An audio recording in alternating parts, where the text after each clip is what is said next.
Well, hello everybody, welcome to Horror in Detail. First story. This story was shared by you/Pocahontasnay, so credits to him. My uncle's creepy truck driving story. This is my uncle's story. I'm sorry if it's poorly written. I've wrote it down while he was telling it to me in real time. My name is Rick and I am a retired truck driver. This happened when I was like 30 years old. I am now 62. On the road, I've seen many strange things. I've told this story over and over. A lot of people don't believe me. But it starts off in Stockton, California, where I picked up a load of pipe.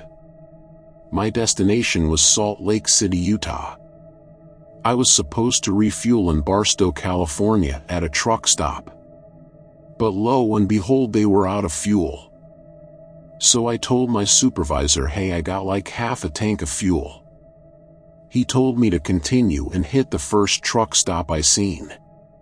So 100 miles into Nevada, nothing but desert. Seen nothing but a sparsely lit desert with a couple towns. When I noticed my gauge set was reading empty. And I'm thinking that's not right. So I took the first exit I saw and pulled over. Told my supervisor, who was right behind me an hour away, that I was afraid to continue on and run the tanks dry. So he told me to sit still and he would be by in an hour and we could siphon some of the fuel from his tanks into mine. So I sat there and I noticed that it was a small town with sparse lighting. As I sat there, I couldn't run the engine, so I couldn't listen to the radio, so I sat there in silence. I don't do drugs and I didn't make this up, so listen carefully. As I'm sitting there, I notice a lot of undone construction, a trailer park to my right completely dark and a church off to my left about a block away with its lights on. It's about 2 a.m. And I see this jackrabbit hopping around my truck. It hops around and just stares at me and keeps hopping around. So I'm getting hungry and I notice what looks to be a convenience store another block away from the church. So I get off the truck and decide to walk to the store. While I'm walking, I keep hearing this dog howling like it's in pain. As I'm passing the church, the two doors are wide open and I hear clapping like they're having services. As I pass the church, I look inside and there's no one except for this skinny white old man reading from the Bible and talking about hell. I don't linger too long and pass the church. Then I heard clapping again. About then the dog starts howling again. I notice there's a bunch of empty houses on this street that goes uphill. I still am making my way towards what I think is a little mini mart. All the time the dog keeps howling. All the lights are on. As I go inside, this little old lady with glasses is reading a book. There's hardly anything in this store. Maybe a few cans of food, couple bags of chips, only water in the refrigerators. The whole time the lady didn't even pick her head up from the book. So I grab a water, grab chips, I'm hungry as hell and there's nothing to eat. So I asked the old lady, is this all you have and where's everybody at?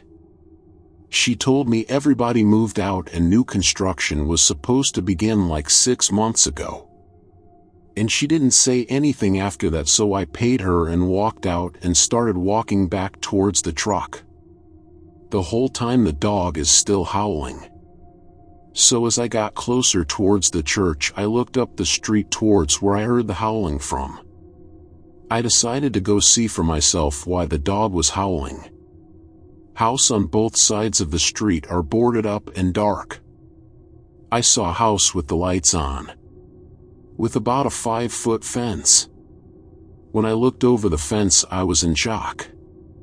What I saw was a man in his underwear with a chain attached to his neck on all fours, howling.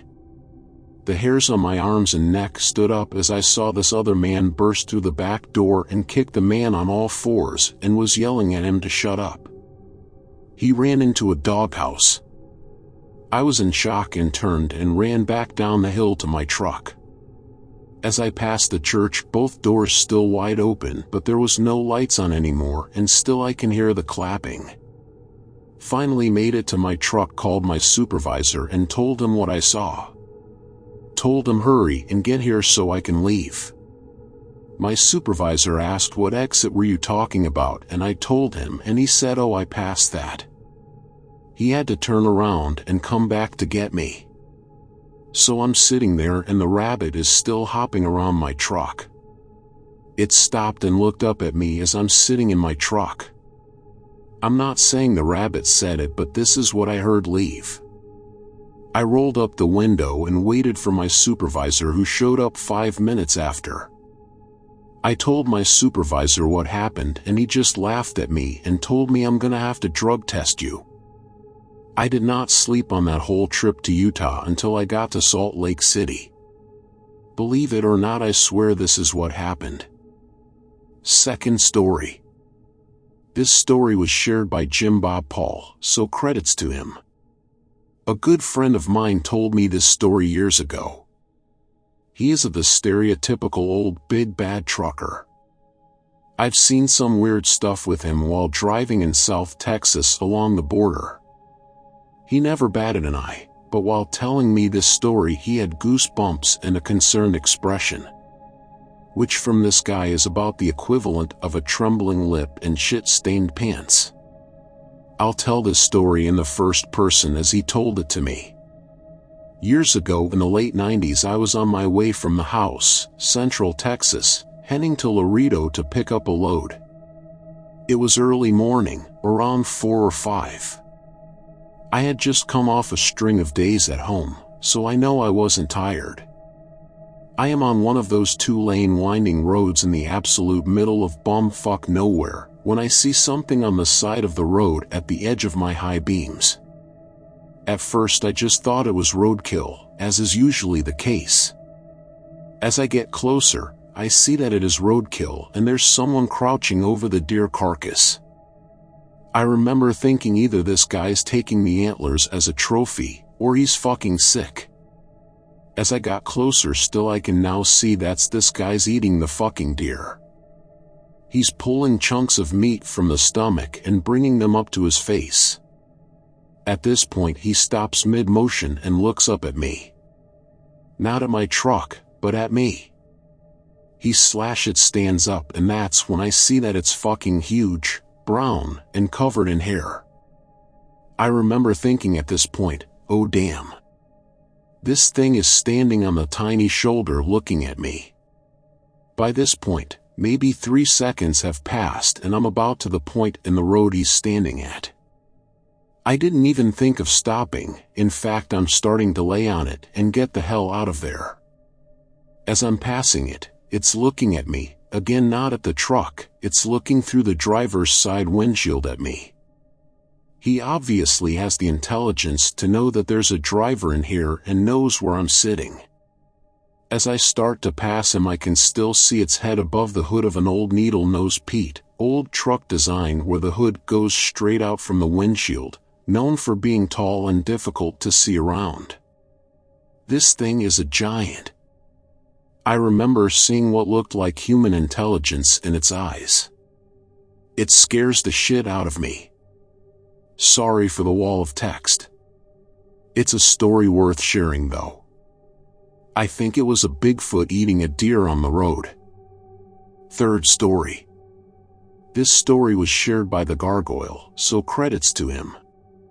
Okay, so here is a spook for you, and to this day I still have no idea WTF.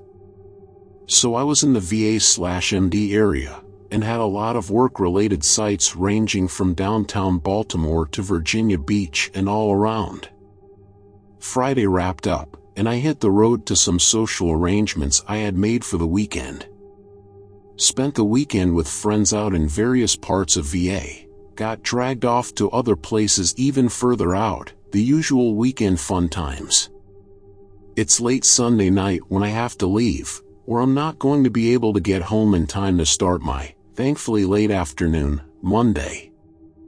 I'm fully rested, I didn't do any drinking, I'm not into drugs. On the highway at about 3 a.m., in the middle of bumfuck nowhere between Roanoke and DC, absolutely nobody around. I'm cruising along in the left lane simply because nobody else is around. No headlights for the past hour, no tail lights either. No road lamps either. It's dark, it's mildly damp, it's foggy. I have the music up, I'm feeling good, all is fine. And then I just happen to look to the left and there's a dog barking at me. A German Shepherd, in a car passenger seat, somewhat blue glow from the instruments inside the car, and it's got its face to its window and it's barking its head off at me. I get a good hard look at it, too, because at first my brain is not registering cop car, dummy. I'm doing 90 plus in a 75. I promptly have the oh shit moment when the dog, the instruments, the white Crown Vic / light bar all click in my brain after a second hard look. I put my foot on the brakes and start slowing down hard but safe, to pull over. I even put my blinker on to start shifting lanes over to the right to pull over because... Wait. There is no shoulder on the left side of this road. I look back to my left, where there is still no shoulder / room for another car, and it's just gone. No trace. I slammed my brakes and stopped in the middle of the highway, flipped on all my light bars and even looked around with my handheld spot. There was nothing. No tail lights, no headlights, no engine sounds, nothing. There are no other tire marks in the damp but mine, and I can see for a nice long distance both ways, too. Nothing. My vehicle had great visibility, and a lot of extra lighting, off-road SUV with the trimmings. There is no possible way somebody pulled a sneaky, let alone drove that fast on wet sloped grass and rocks on my left side. So, yep, there you have it. Ghost cop and his dog didn't like me speeding, apparently. Thanks a lot for watching the video till the end. Subscribe to our channel Horror in Detail. Drop your opinions / suggestions in the comment section, and like the video as it helps with the YouTube algorithm.